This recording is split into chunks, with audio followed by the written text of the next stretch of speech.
प्यारे बच्चों, आज हम गणित के प्रश्न संग्रह 28 के प्रश्नों को हल करेंगे और इसमें हमें प्रश्न संग्रह 28 में समान आधार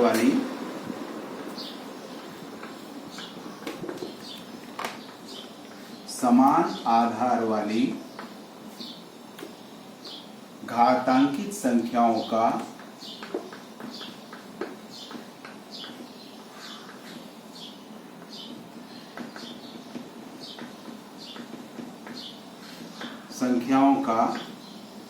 भागाकार, इस विषय में प्रश्नों को हल करना है। समान आधार वाली घातांकित संख्याएं अर्थात उदाहरण द्वारा हम समझेंगे। पहले हम फार्मूला देख लेते हैं। a घाते यम गुणे भाग देना है हमें, भागाकार है a घाते n बराबर a घाते यम ऋण n। आज का हमारा फार्मूला ये रहेगा और इस फार्मूले के आधार पर ही हम सभी प्रश्नों को हल करेंगे। प्रश्नों को हल करने के पहले हमें और भी कुछ फार्मूले हैं, उनको मैं यहाँ लिख दे रहा हूँ और उसको हमें प्रश्न करते समय इसका उपयोग करना है। जैसे a घाते शून्य बराबर 1।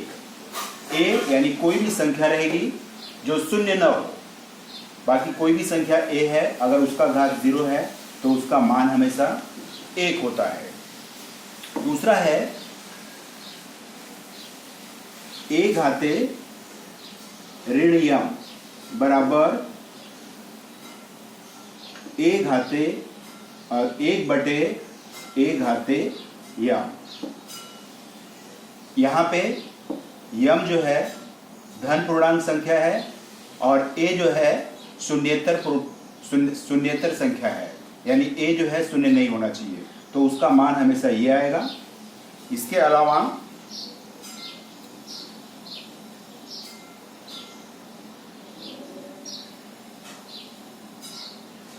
इस आधार पे हम कह सकते हैं कि अगर यहाँ पर एक उदाहरण दिया है इसी का 5/3 घाते ऋण 1 है, तो इसको हम कैसे लिखेंगे? यहाँ पे ऋण घातांक है तो हम इसको 3/5 लिख सकते हैं। इसको 3/5 लिखा जा सकता है। अब हम प्रश्न संग्रह 28 के प्रश्नों को हल करना शुरू करेंगे। प्रश्न संग्रह 28 का जो पहला प्रश्न है सरल रूप 2।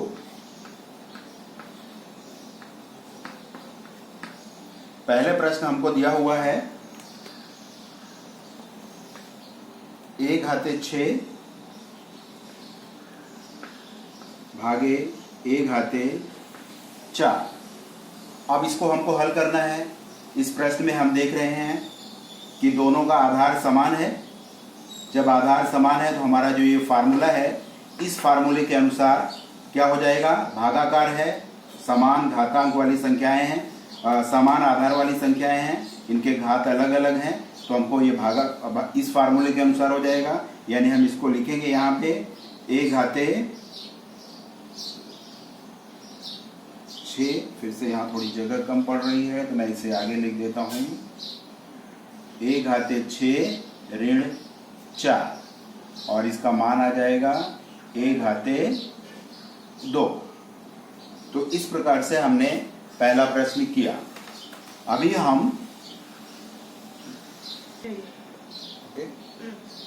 हम प्रश्न संग्रह 28 के दूसरे प्रश्न को हल करेंगे। प्रश्न संग्रह 28 का दूसरा प्रश्न में हमको दिया हुआ है यम घाते 5 भागे यम घाते 8। अब यहाँ पे हमारा जो फार्मूला है, इस फार्मूले का ही उपयोग करेंगे। अभी यहाँ पे यम घाते दोनों का आधार, सर यहाँ पे यम है ना, यहाँ पे यम है, यम घाते 8। हमारा जो फार्मूला है उसके अनुसार ही हम करेंगे। ये m है और ये n है, तो हो जाएगा 5 ऋण 8। तो इसका उत्तर आ जाएगा यम घाते ऋण 3। ये हमारा दूसरा सवाल हो गया। इसी प्रकार तीसरा सवाल भी हम करेंगे।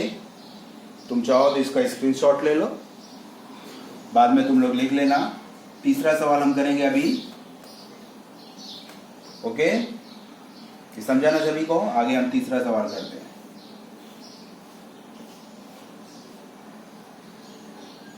तीसरा प्रश्न है p घाते 3 भागे p घाते 13। सेम है एकदम, आधार समान है, घातांक अलग अलग है, बीच में भाग का निशान है। तो हमको ये फॉर्मूला यूज करना है। हम लिखेंगे इसको p घाते 3 ऋण 13। यहाँ पे उत्तर आ जाएगा p घाते 3 ऋण 13 अर्थात ऋण 10। ये हमारा तीसरा प्रश्न हो गया। इसमें हमको सिर्फ सरल रूप देना है, मान ज्ञात करना नहीं है, तो हम यहीं तक करके छोड़ देंगे। अब हम चौथा सवाल देखते हैं। सभी लोग लिख लो।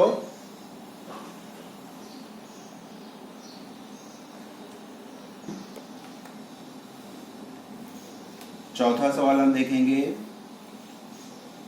चौथे सवाल में हमको दिया हुआ है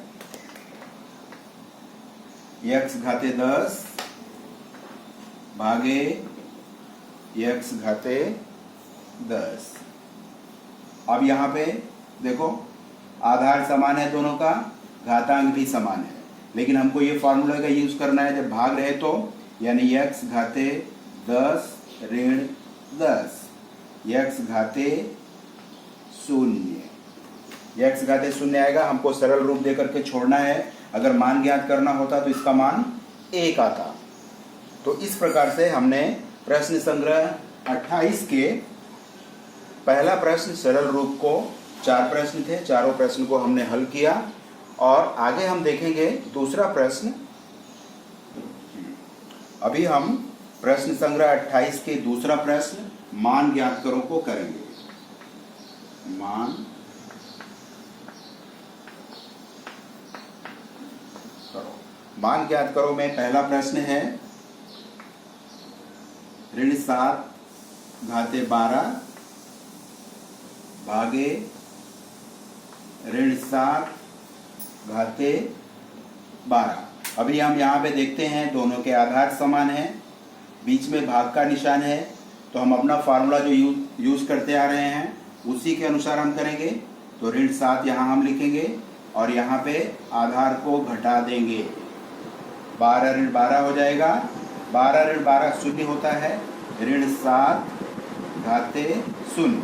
अब हमने सीखा था किसी भी संख्या का घात अगर शून्य है तो उसका मान कितना आता है? 1। तो इसका उत्तर कितना आ जाएगा? 1। ये हमको मान ज्ञात करना था, इसलिए हम सवाल करने के बाद उसका मान ज्ञात किए। ठीक है बच्चों, अभी इसी तरह ये पहला सवाल था, इसी तरह हम दूसरा सवाल करेंगे। ये लिख लो सभी लोग।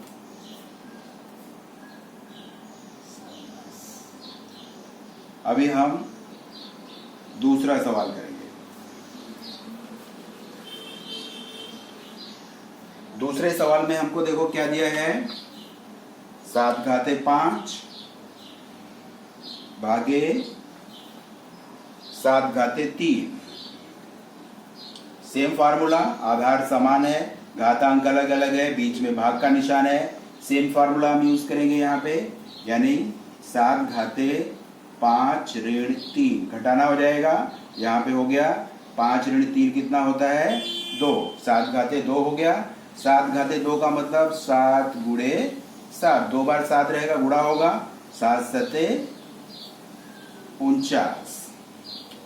इस प्रकार से हम इसका मान ज्ञात किए और उत्तर आया 49।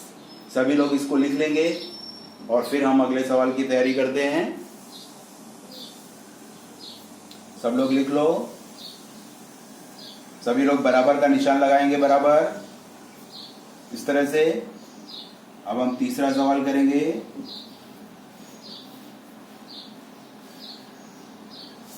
तीसरा सवाल है 4/5 घाते 3 भागे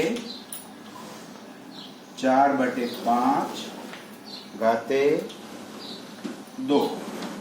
4/5 ये 4/5 दोनों आधार समान है।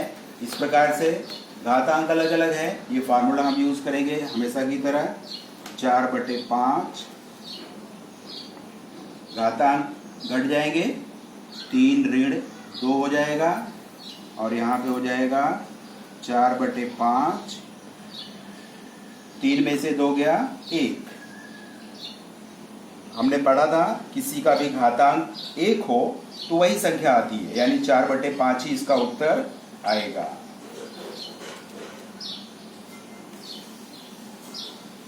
इस प्रकार से हमने तीसरा सवाल भी कर दिया। अभी हम चौथे सवाल को करेंगे। सभी लोग लिख लेंगे इसको।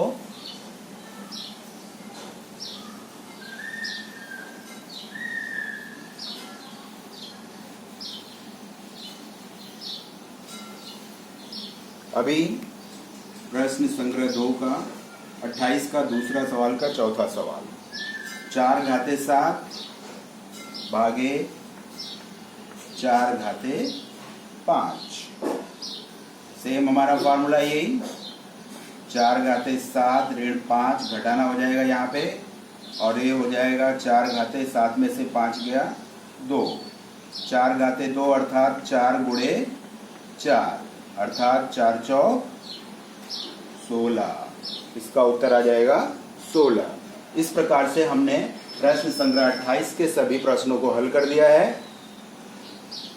इन प्रश्नों को अपनी कॉपी में कर लो और प्रैक्टिस के लिए मैं तुम लोगों को अलग से कुछ प्रश्न देने वाला हूं, उन प्रश्न करना है तुम्हें।